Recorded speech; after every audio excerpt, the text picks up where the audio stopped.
Ìjọba ìpínlẹ̀ Èkó lábẹ́ gómìnà Olúṣọlá Babájídé Sanwo-Olu wọ́n ti bẹ̀rẹ̀ ìwádìí lórí ìròyìn tó jáde wípé gómìnà Sanwo-Olu gbé àjọ tó ń rí sí jẹgúdújẹrá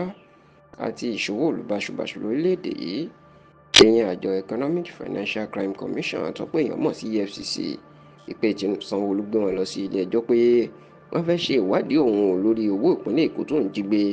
àti pé kí ilé ẹjọ́ kó má jẹ́ kán ṣe ìwádìí òun tí ìjọba ìpínlẹ̀ Èkó sì ní ọ̀rọ̀ náà àwọn ò mọ̀ nípa ẹ̀ àti wípé àwọn ti bẹ̀rẹ̀ ìwádìí. Ọkùnrin agbẹjọ́rò kan ìní tí wọ́n ń pè ní Darlington Ozurumba inú mà gbé ẹjọ́ lọ sí ilé ẹjọ́ gíga ìlú Àbújá níbi tí ó ti jẹ́ kó di mọ̀ fún onídàájọ́ Joyce Abdulmalik wípé àjọ EFCC wọ́n ti múra pé bí Sanwo-Olu bá fi gbé ìjọba sílẹ̀ lóṣù karùn-ún ọdún 2027 níṣẹ́ làwọn àjọ EFCC ni wọ́n yóò gbé tí wọ́n yóò sì lọ jù ú sí ẹ̀wọ̀n nítorí tí wọ́n ní Sanwo-Olu wọ́n fẹ̀sùn kàn pé ó ti jí òbítíbitì owó ìjọba ìpínlẹ̀ Èkó gbàrà tí ìgbésẹ̀ tí amòfin Darlington Ozurumba gbé yìí tó ti lu síta ni ariwo ti sọ táwọn èèyàn sì ń sọ pé èèló ni Sanwo-Olu jí tẹ́rù fi ń bà á tó fi ń gbé àjọ EFCC lọ sí ilé ẹjọ́ lásìkò tí ìjọba ẹ̀ tó sì kú bíi ọdún 3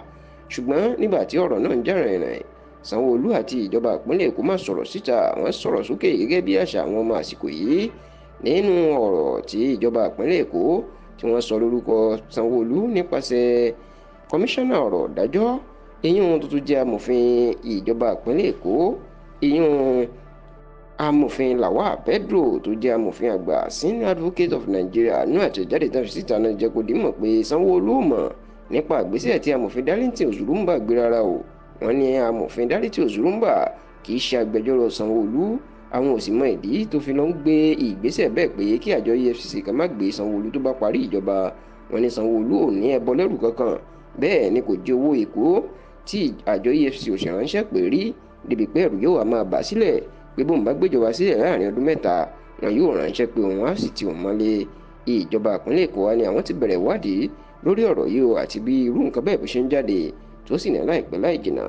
àwọn yóò tú iṣu dé ìsàlẹ̀ kòkò ọ̀rọ̀ ọ̀hún.